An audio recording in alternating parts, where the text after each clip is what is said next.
Hi everyone.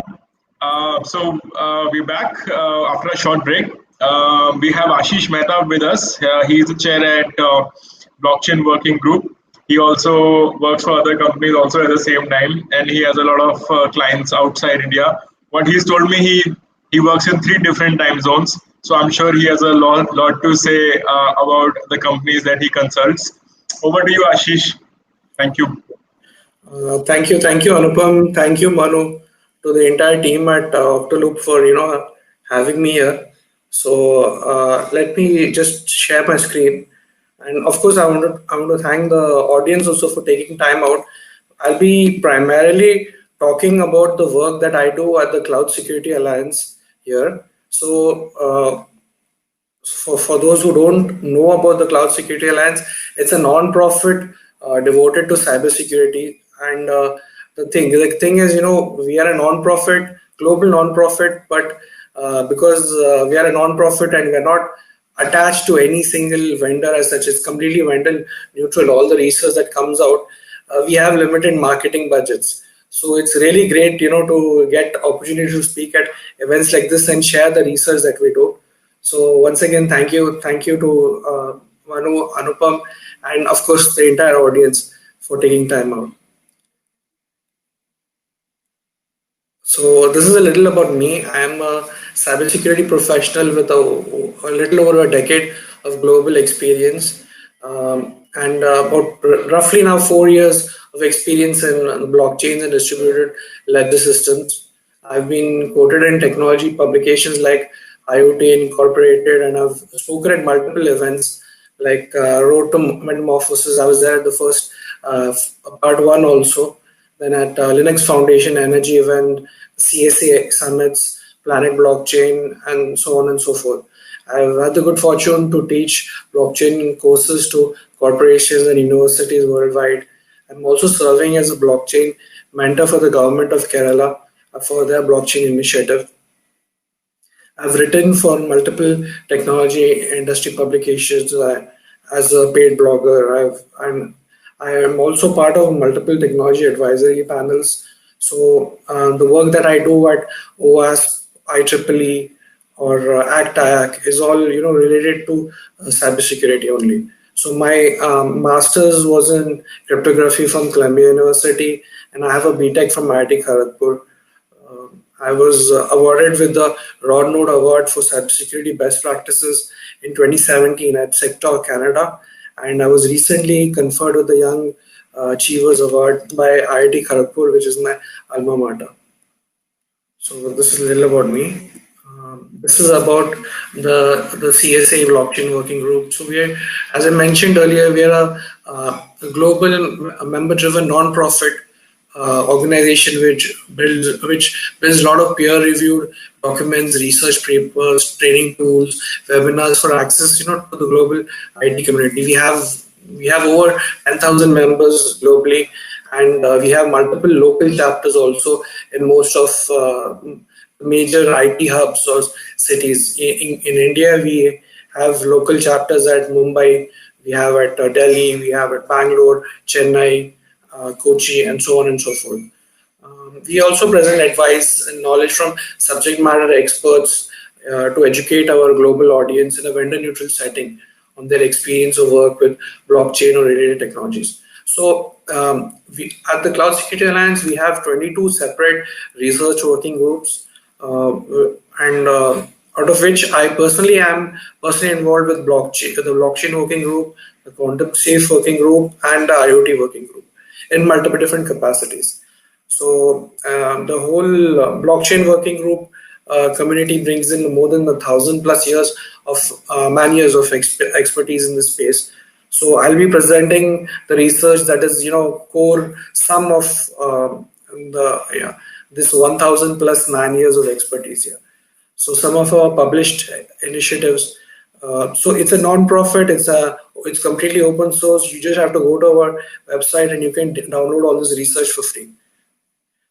So some of our published initiatives are like blockchain glossary, the blockchain and secure IoT documentation of successful use cases, version 1 and version 2, and security best practices in the blockchain. Some further work which our blockchain working group has done is we've collaborated with NIST.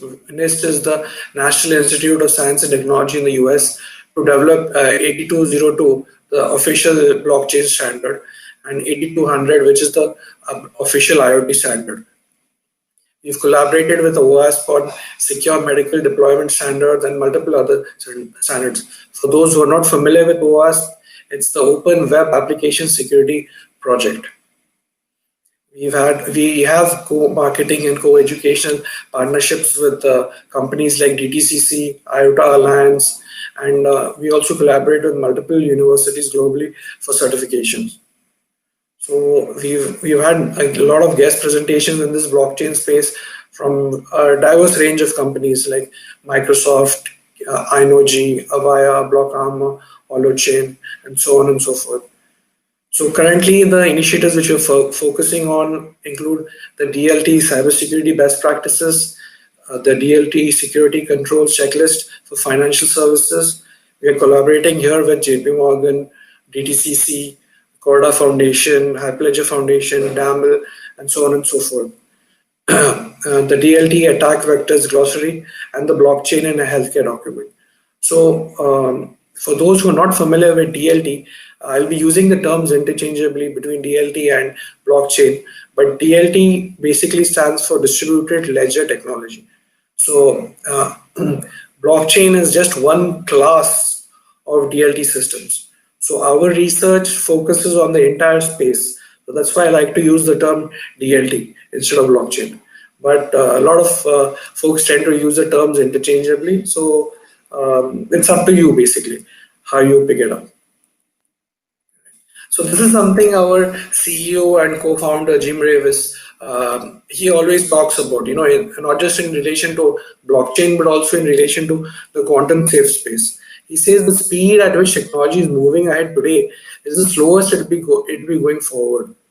So effectively, I'm sure most of you folks especially those who are involved in IT closely, would have noticed that the rate and pace of change that is happening today is like much faster than what was happening, say 7-8 years back. For anybody who has a decade or more of experience in the space, I'm sure you'll be able to relate to that.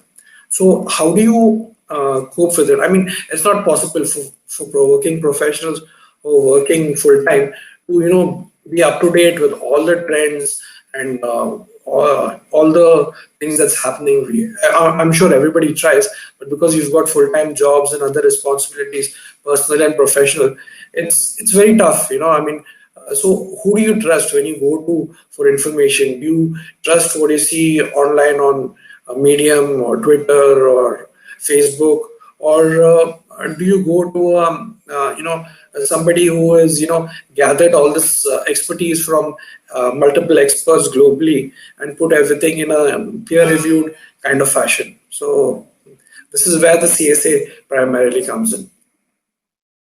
So just a short perspective on why blockchains have gained traction today. The primary reason is conventional ways of how you're managing identity management, supply chain, finance, ledgers. They're struggling to cope, with this fast-changing world of decentralization. Everybody who has a smartphone in his hand is holding effectively a computer or an identity management device in his hand today. So you have bring your own device, you have IoT devices, you have decentralized grids, you have hackers, you have IoT botnets. So you have so many financial industry scams, because this forum is mainly to do with the financial services space. So you have so many financial scams which you've seen in the last 3 to 4 years.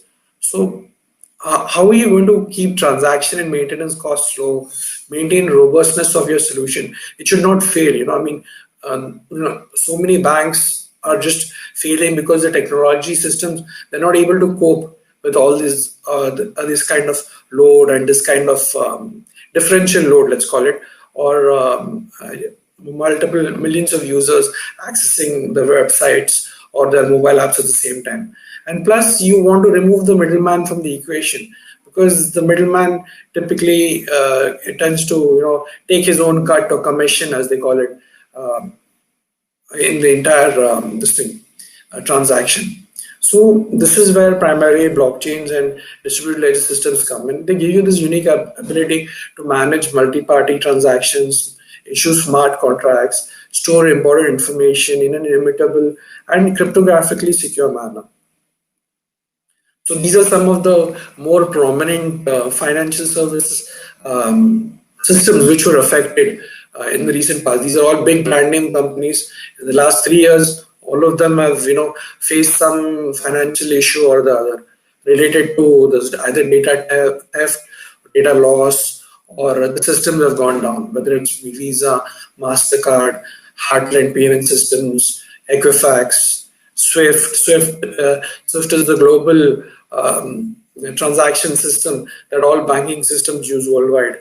So I'm sure most of you must be aware that Swift was hit 2 years back, where the Bangladesh Central Bank, they lost about $1 billion through the Swift. So there were multiple other issues also, because Swift is now a 20-year-old technology. It's not at all capable of handling today's situations. And JP Morgan Chase, which is a global top 10 bank, Alteryx. So these are all companies which have faced serious issues because they are using conventional systems today. And this is just a basic definition of blockchain, what it is. It's a decentralized distributed ledger wherein transactions are verified and immutably recorded across the network. And there's no single central authority monitoring everything. So these words which are highlighted, immutably and ledger, transaction, these are the key words that you should remember for somebody who just wants to understand at its very basic what the technology is and what it does. So this is a brief overview, like how the space started. It was originally created by Satoshi Nakamoto, the blockchain space, and he worked to set up a Bitcoin blockchain, which is the pioneer in this space. So there's been a lot of experience that he's taken on. He's taken on the experience of the World Wide Web, how the internet has changed, and you can compare the adoption of blockchain in the last 3 to 4 years with how the World Wide Web has progressed. I don't know if any of you folks were because around or alive, in the 1990s, where we worked with the first internet connections, where we had the dial-up. You had to call in. It used to ring, and then you used to get a very slow connection. So coming from then to today, where every mobile phone is connected and has mobile data, it's a long way and a long difference. So some of the early adopters of this technology are the FIRE space, which is the financial services, insurance, regulatory authorities, and of course banking. So it's a potentially hugely disruptive technology. So this gives you an idea of how distributed the Bitcoin blockchain nodes are.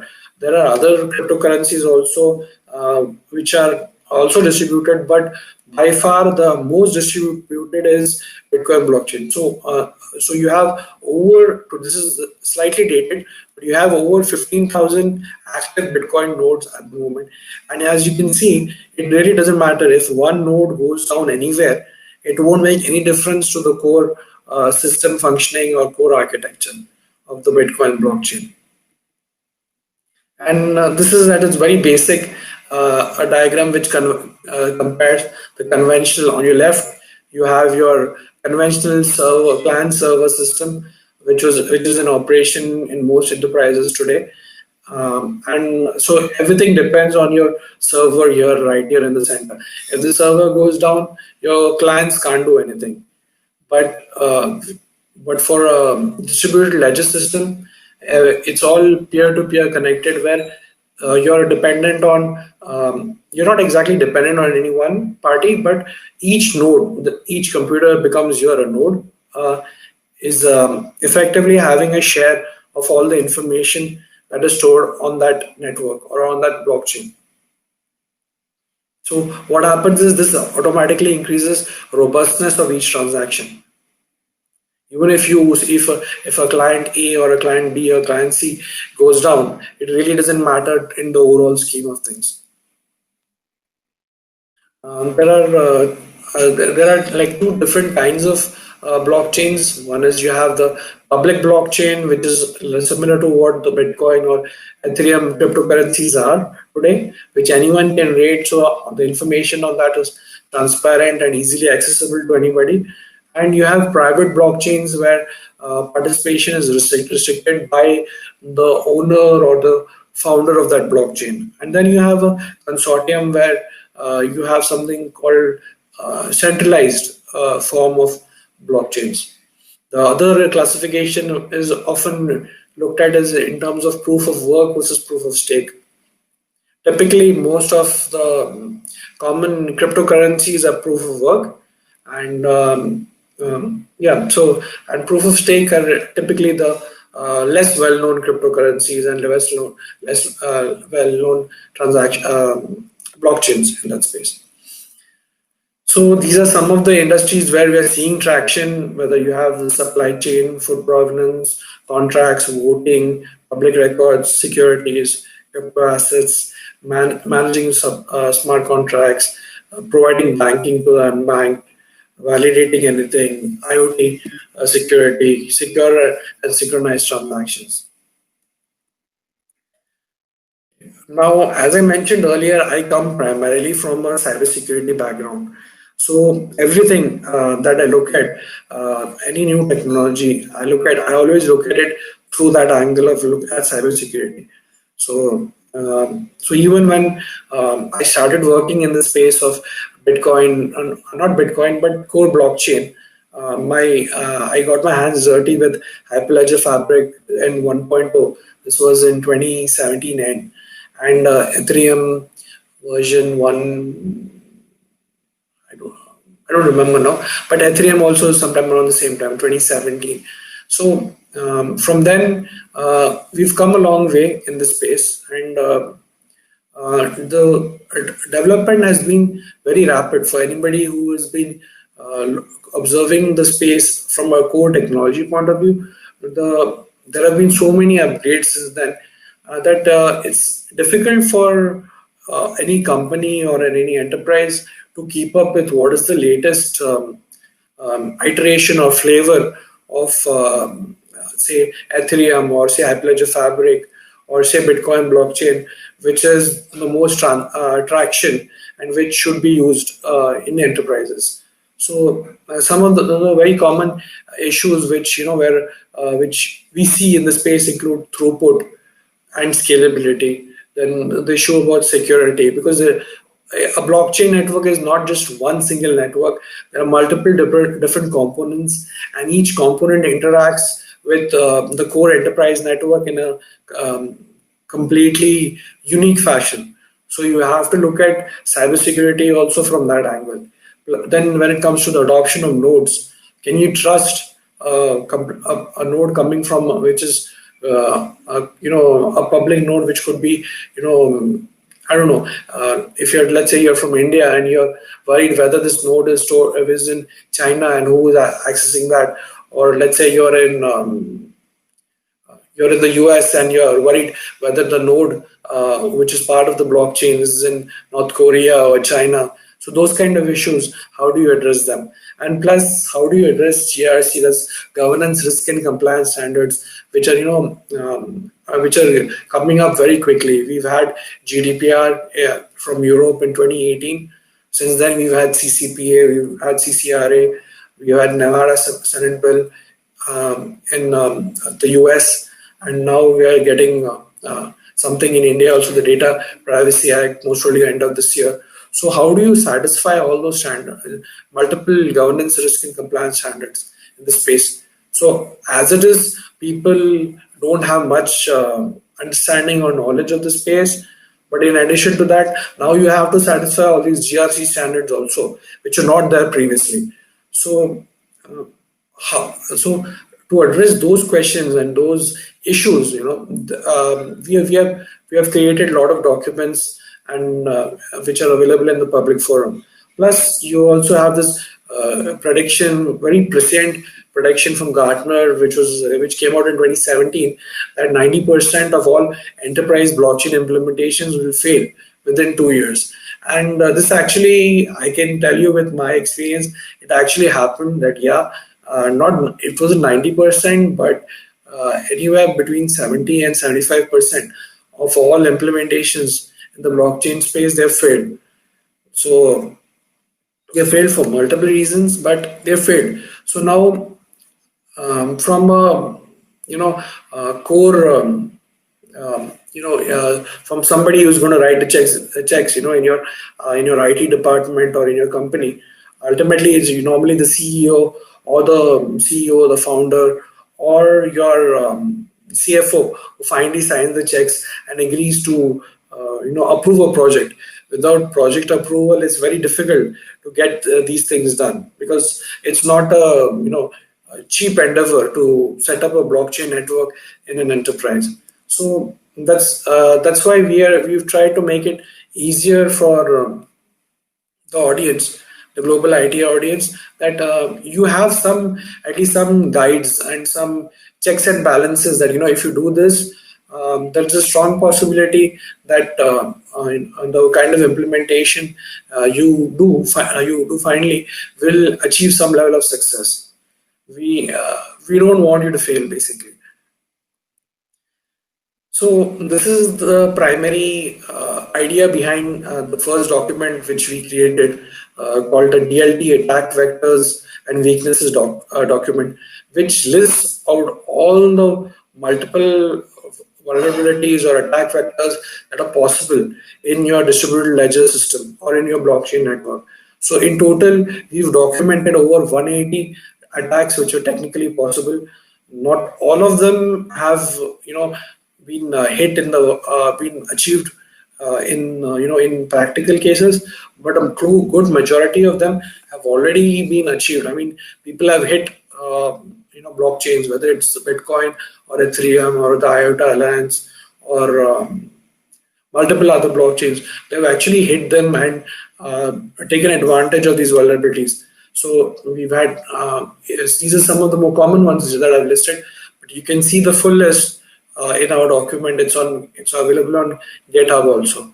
So the idea behind this is two things. First is your executive team should be aware that these are the risks when you're implementing such a system.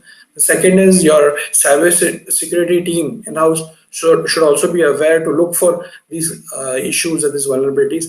And the third is the audit team, because IT audits are becoming increasingly important in enterprises, and most IT auditors are completely clueless when it comes to this. What do we look for? What do we search for? So this is the primary idea behind giving them this kind of a document, so at least they know where to start looking.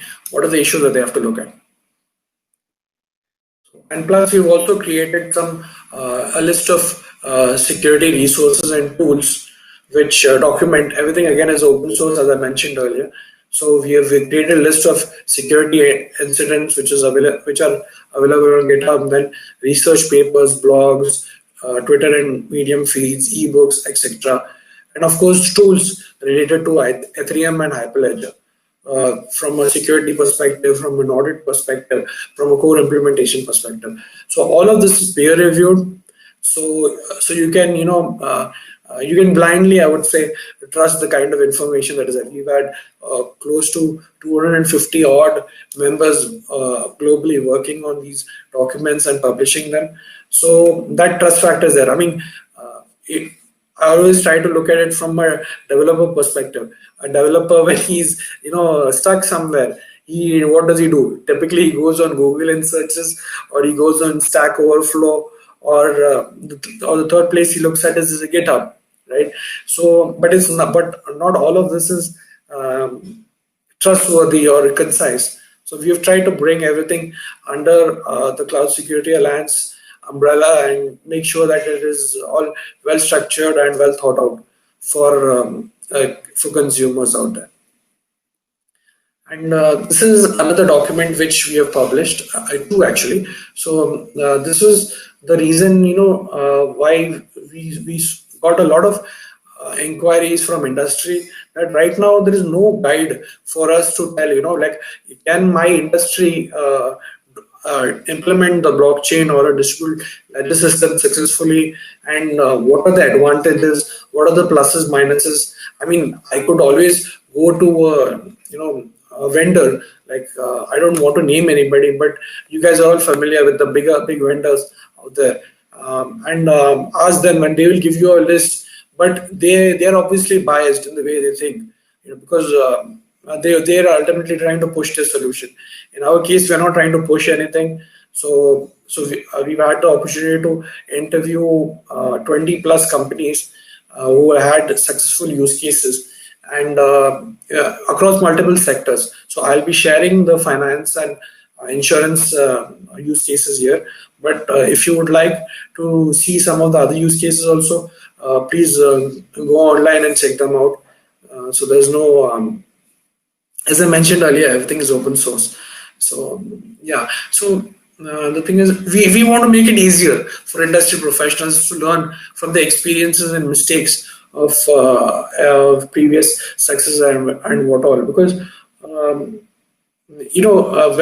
say IBM is implementing something, then they might achieve success after multiple iterations, and they will not disclose A to Z everything about what it was that they were trying to do, what kind of success they achieved, because ultimately they have to also retain and hold on to their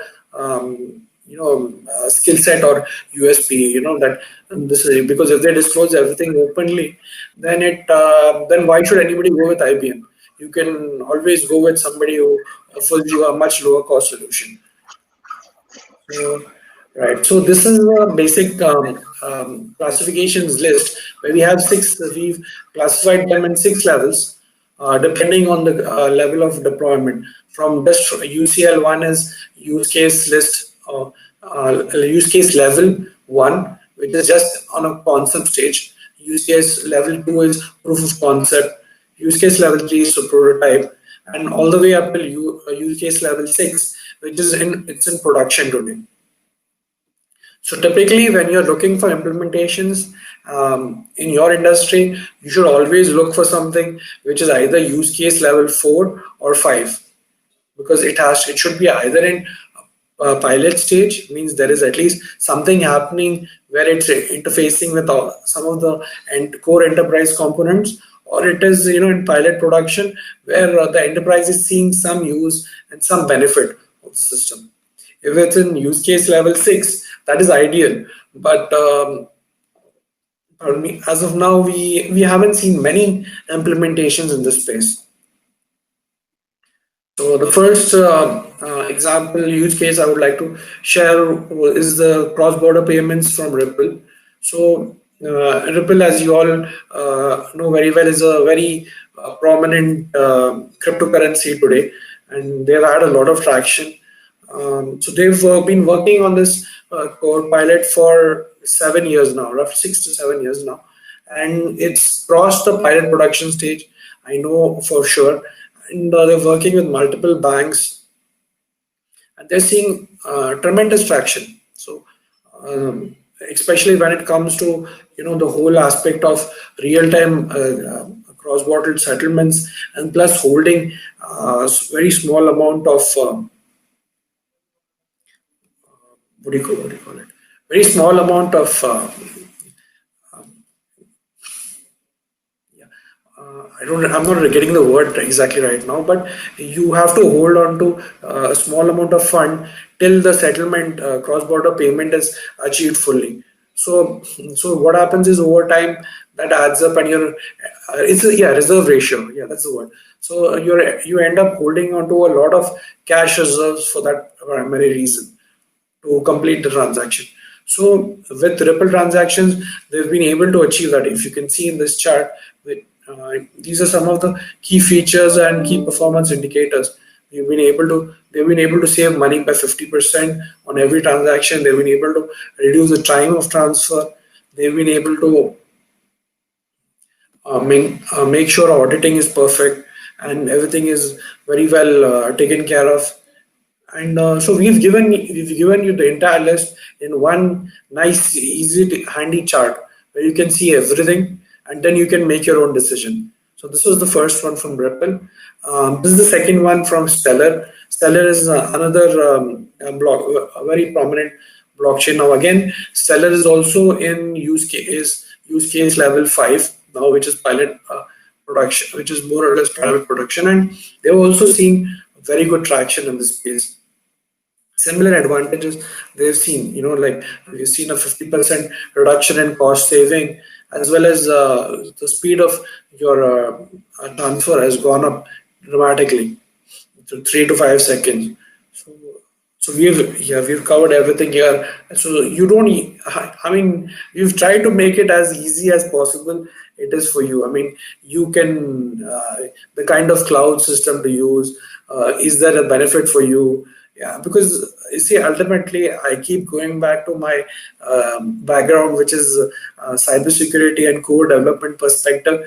We don't decide the this thing. We don't write the checks. Ultimately, the checks are written by the executive board or the CFO. So if you can show them in one chart, see, this is what Ripple has been able to do, or Stellar has been able to do. These are the advantages. This is the kind of cloud system they use. Then it becomes much easier to implement it in your organization also. And finally, the third example is of insurance. This is the marine industry, and so the marine industry is very unique in that respect, because when you're shipping a container, you're shipping it across multiple jurisdictions, multiple time zones, and multiple customs authorities. So each customs authority has their own way of doing things. There's a lot of paperwork involved. Like in this use case, but Maersk, it's a very prominent shipping company, Mola Maersk, deployed with Ernst and Young and Guard Time. They've done a lot of very productive work, and they've been able to reduce the papers exchanged and time savings for the container. You don't need to open the container again and again at every port of embarkation. So it's been a massive cost saving, and the whole process they've been able to speed it up dramatically. So this use case was developed at Corda, and it was a private blockchain. Now, and if you can see at the very bottom, you mentioned here also what kind of a cloud service level. So this is also key, whether it's a PaaS or it's a SaaS or it's an infrastructure as a service. That also matters a lot when you're making the final decision. So we've tried as far as possible to make it very easy for the global IT industry in a vendor neutral fashion to take the right decision, because ultimately when we are all in this together, in this industry together. So if one use case is not able to go through, or it fails for whatever reason, but it fails, then it affects the whole industry as such. I'm sure for folks who've been around for more than a couple of years in this space, you would have noticed, the kind of hype that we had in 2017 and till the early 2018, in the ICO phase and all that. That hype is not there. It's much harder today to get, go ahead from your executive board or your CFO to push a blockchain project in your enterprise. So that's why we've tried to make it as easy as possible for you guys. I mean, and hopefully, you will download the documents, you will use them, you will share them, and and if you have any inputs, you'll definitely come back to me or us. So thank you. This is me at the Cloud Security Alliance. You have my email address. You have my core program manager, research analyst, Hilary Warren, her email address. You have my LinkedIn ID also. on this. And if there's anything else you'd like to get in touch with me, please don't hesitate. Anupam has all my details. So thank you, and we would love to have you at our blockchain working group sessions. That typically they happen once a fortnight at Wednesdays at 1 p.m. Eastern time, that is 9:30 to 10:30 Indian time. So you can always come on board and join our working groups. They're completely open, they're free, and the more the better. So we're able to learn more, we're able to produce more documents to benefit the wider IT community. So thank you very much, and over to Anupam now for the questions. Thank you, Ashish. Thank you. Great session. Thanks a lot. I have one question for you because we are really running out of time here. Sure. So I just wanted to know, like, when will we see like a blockchain implementation at enterprise level? I saw your statistics, that announcement by Gartner that Yeah. most of them will fail. But we've seen since 2017, a lot of them have produced sandboxes, and a lot of them are working on private blockchains. When will we see like a proper implementation of blockchain at enterprise level? Correct. So for that, going back to my in this slide here, you have to solve all these issues effectively: scalability, throughput, security, adoption of nodes, and satisfy governance, risks, and compliance standards. And the all the blockchains that have come out till the beginning of this year, they are failing on at least one of these metrics. At least one of these metrics they're failing. So need not fail on all, but at least one of these metrics. So, but now beginning of this year onwards, the latest versions that are coming out for, like, say, for Hyperledger Fabric, we are now we have crossed 2.0. So the latest version of Fabric, or even the latest versions of Ethereum, they are taking care of these concerns, or even EOS for that matter. So that is that. So now the technology is here today, but obviously there will be a lot of experiences that they would want to go through in the form of pilots and all that. So you would expect maybe by end of this year, or um, second first quarter of 2021, to see some kind of really solid and robust enterprise implementations of blockchains. Great, great. Thank you, Ashish. Thanks a lot. Appreciate it. Yeah, thank you very Thank much. you. So Thank you. I Bye-bye. hope I didn't take too much of your time. So thank you. No, it's okay. It's okay. Thanks. Thank you.